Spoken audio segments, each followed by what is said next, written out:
They say everyone has a breaking point. One sharp word, one disrespect, one moment when your blood boils, and you snap. It lasts seconds, maybe minutes, but the consequences, they can stretch for years. A promotion that never comes because you lashed out at a meeting. A relationship that slowly dies because you couldn't let something go. Your child remembering not your wisdom but your temper.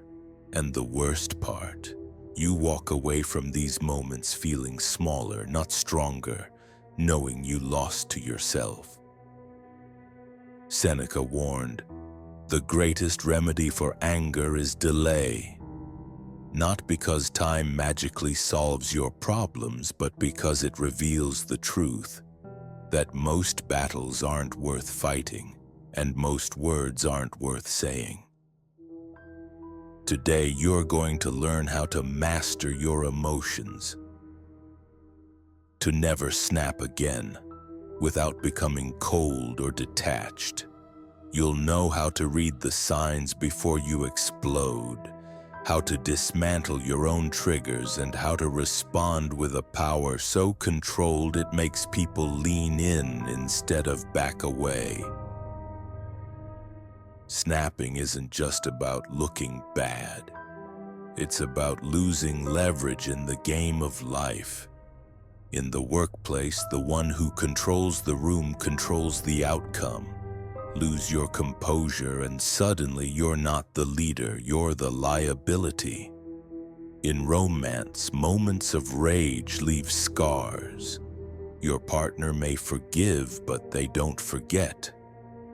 And they begin to see you as unsafe, unpredictable.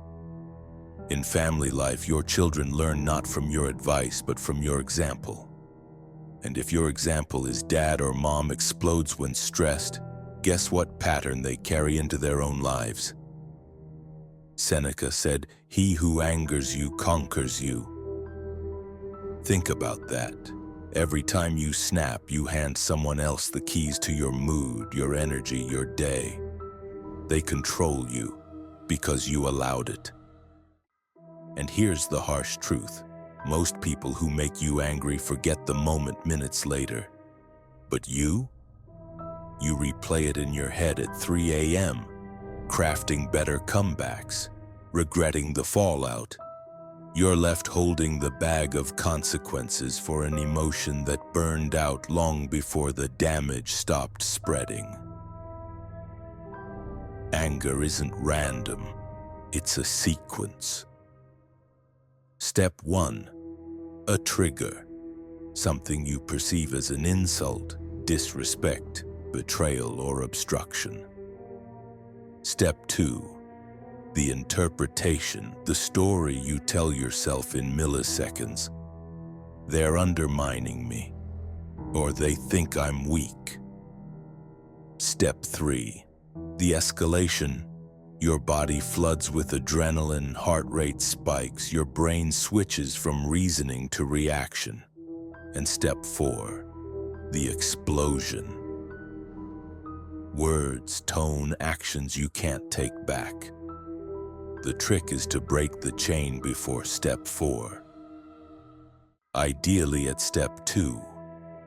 When you spot the story forming in your head, pause and interrogate it. Ask, is this worth my peace? Will this matter tomorrow? Or am I just feeding my ego? Seneca wrote, "How much better to heal than to seek revenge? Forgiveness is better than punishment." This isn't about letting people get away with bad behavior. It's about playing the long game, where your composure keeps you dangerous in the right ways, not reckless in the wrong ones. Delay is not weakness, it's a weapon. Every second you hold before reacting changes the terrain of the conflict. In combat sports, timing beats power. In emotional battles, patience beats rage. Here's a simple tool, the date notebook method. Keep a small notebook or note on your phone. On the first page, write, "Last time I lost control." Date.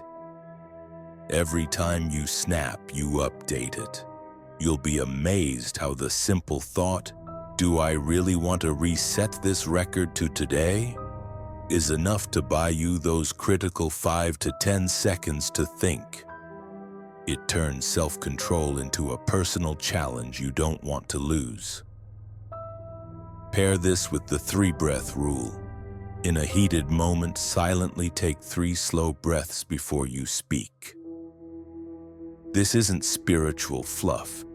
It literally forces your nervous system out of fight or flight, giving your brain a chance to re-engage reason.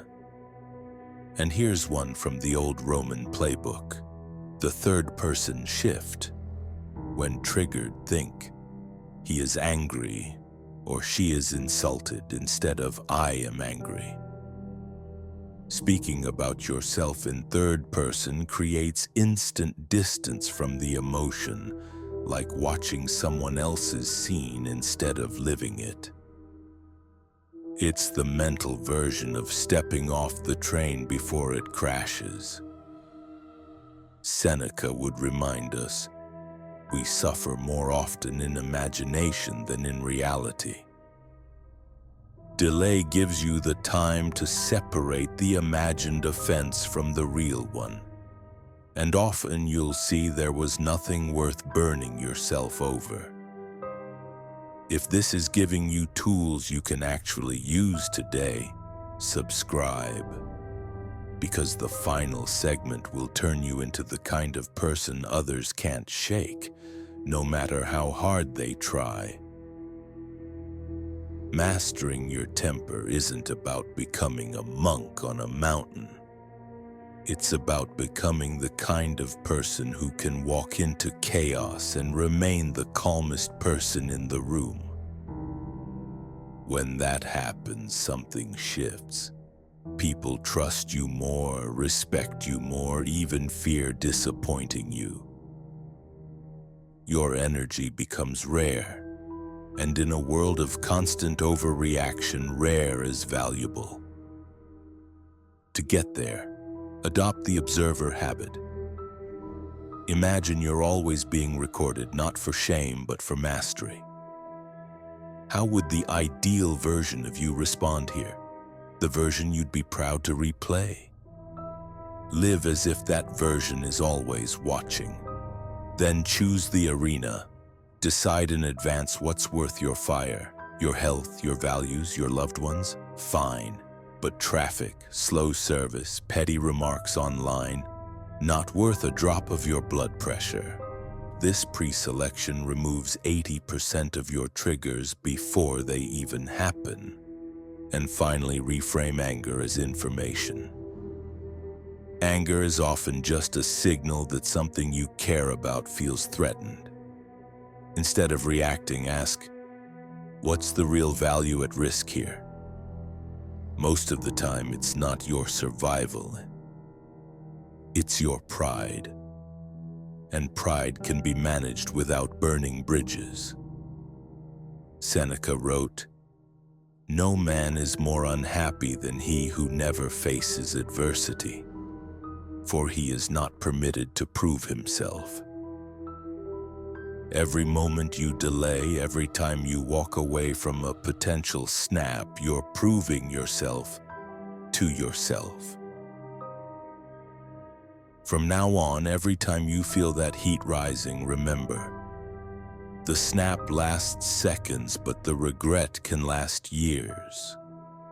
Delay, distance, decide, track your record, protect it.